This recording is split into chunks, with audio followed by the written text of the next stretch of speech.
Well, hello, and how are you doing? This is the pickup, part two of the story I started on the 22nd of December. This is now December 26th. It's Friday. And I wanted to talk to you about this ongoing story and how things have changed since I first started to talk to you about this. I first read you an article dated December 20, actually, it was prior to December 22nd, but there has since been a follow up article from the same author. Her name is Olivia Stefanovic. I hope I've pronounced it correctly. And this is a follow up to the part one of the Grizzly Growl, talking about Ottawa and what their First Nations prepare. So Ottawa First Nations prepare competing child welfare reform plans. And here's the follow up. Ottawa offers over $35.5 billion for First Nations child welfare.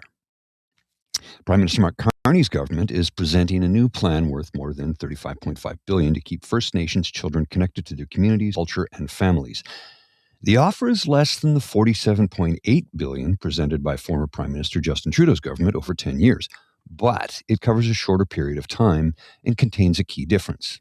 A $4.4 billion annual commitment starting in 2033-34 after the initial $35.5 billion is spent. Indigenous Services Minister Mandy Galmasti shared the details with CBC News before making the announcement in Ottawa this past Monday, the 22nd of December. The day her government's plan to reform the on-reserve child welfare system is due to be submitted to the Canadian Human Rights Tribunal. Every day that we continue to try to define what an agreement looks like or trying to determine through legal measures how you're going to stop discrimination is another day that a child is in care, Galmasti said.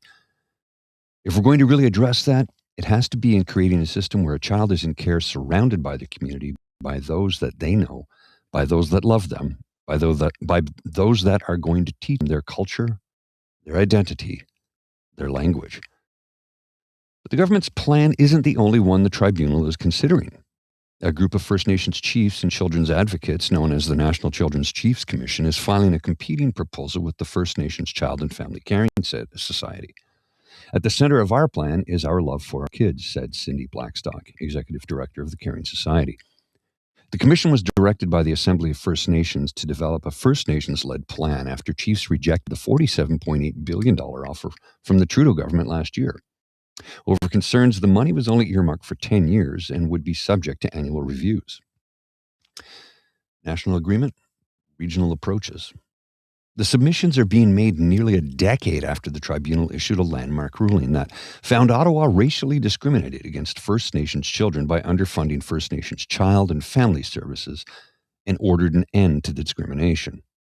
The proposals also come almost 20 years following a joint human rights complaint made by the Assembly of First Nations and the Caring Society in 2007. If the tribunal approves Ottawa's plan, Galmasti said that more than $35.5 billion in funding will be secured in a legal order to ensure it's protected from future changes in government and will be made available right away.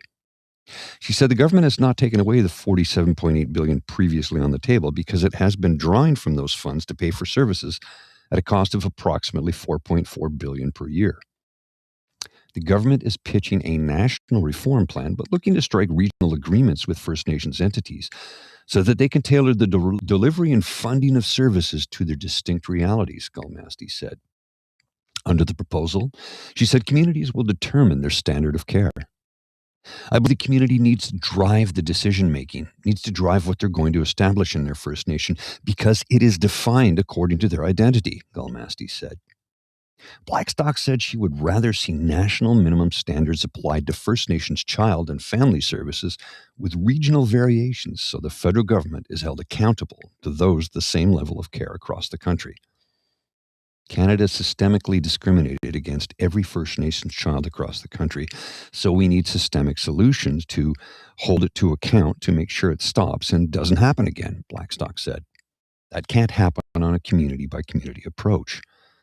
So far, 7 regions have expressed interest in pursuing regional deals with the government, according to Galmasti. She said she hopes to have all regional agreements in place by September 2026 and implemented by April 1st, 2027. Any community that doesn't come forward to strike a deal will fall under the national agreement, she added. Announcement personal for Minister. The work hits close to home for Galmasti, who was elected as the first female Grand Chief of the Cree Nation government in Quebec before entering federal politics.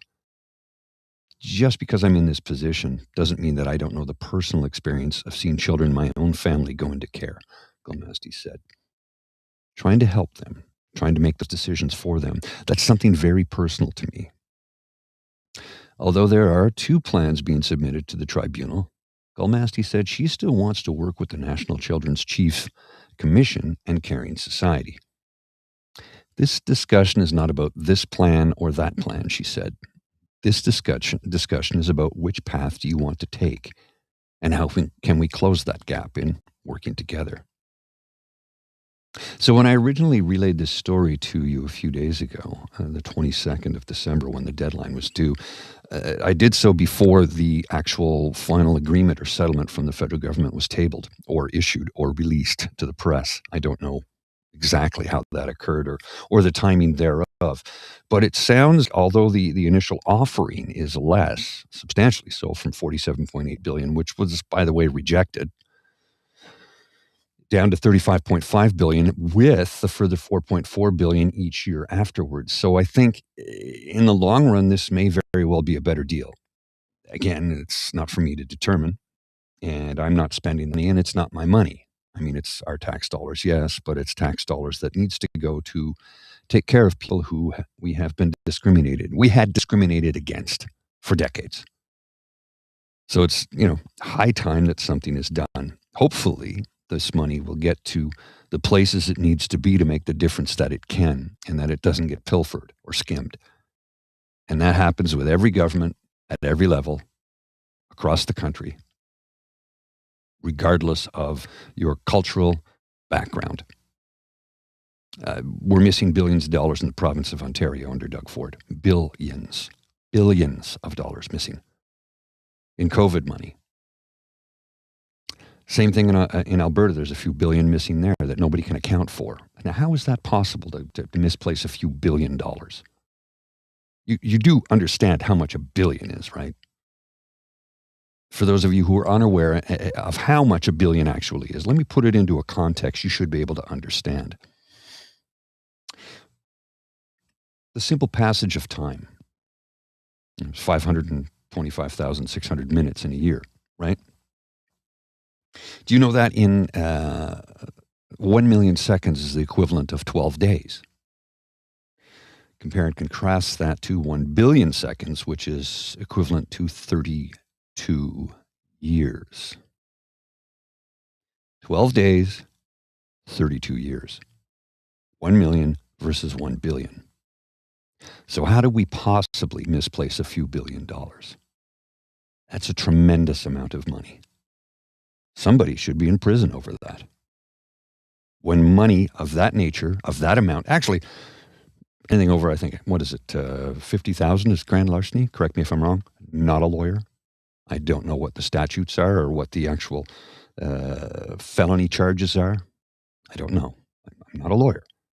I do know over a certain amount there is a minimal amount of time one must spend in prison. But to lose a couple of $1 billion or simply misplace it and never find it again, that's suspect.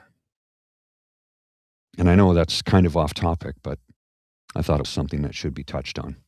Sometimes I need to go to those places.